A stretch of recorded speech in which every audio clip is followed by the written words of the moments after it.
tapat at makatarungan. Tungkol po ito sa bawat Pilipino na nagnanais malantad ang katotohanan at managot Sakit sa mata. Hindi na nakita yung daan. turako sa pamahalaan. Kaya, mga kaibigan, kung isa ka sa ayaw sa katiwalian at naghahangad na mapabuti ang ating bayan, ngayon, aaras sa iyo ang sali na ito. Doon, dito. Dito tayo. Buha na kayo, dali. Buha kayo tubig. Bakit na? Ba? Ang ano, pinaka sa cellphone ko.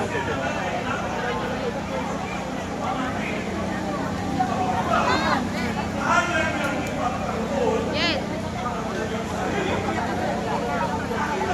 Papunta ka na?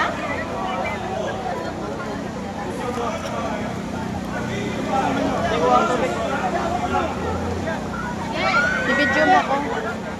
I-video mo ako. Ang ano ko ha. Tara.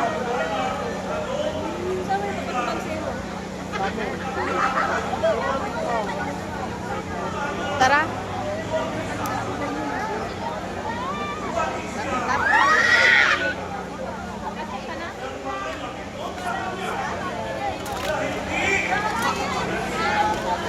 Andito nga ako sa tubig. Oo.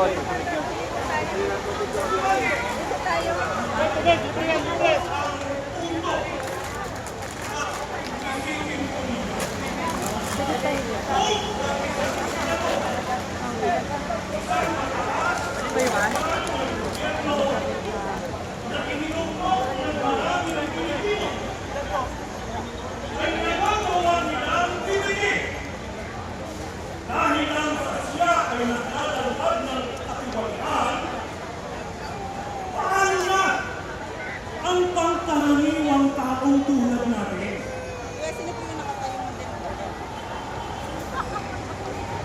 Paano na ang mga ordinaryong Pilipino na walang kapangyarihan?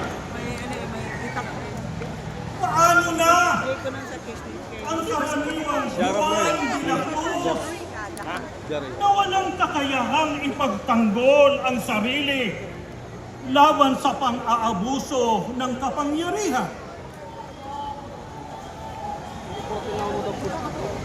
Mga kababayan, kung ang isang senador ay madaling mapag-initan, madaling kasuhan ng mabigat na paratang, paano na po ang karaniwang mamamayan na walang kakayahang lumaban? Balik kayo, para ano? Wala namang ano. Kaya mga kababayan, Ay, hindi to. Layo natin. tayo Doon pa tayo. Ayan yung ano, doon pa tayo. ang ginagawa nila ay mapulit at isang babala. Isang babala sa bawat Pilipino Hanggang ditong labas na pala. lakas na magsalita, magtanong, manindigan laban sa katiwalian. Dito tayo sa kalsada niya. At ang mensahe nila ay malinaw. Pakinggan po ninyo. Hanggang kalsada. Kung kaya namin gawin ito sa isang senador, Daanan naman dito, ate. kaya rin namin gawin ito sa inyo.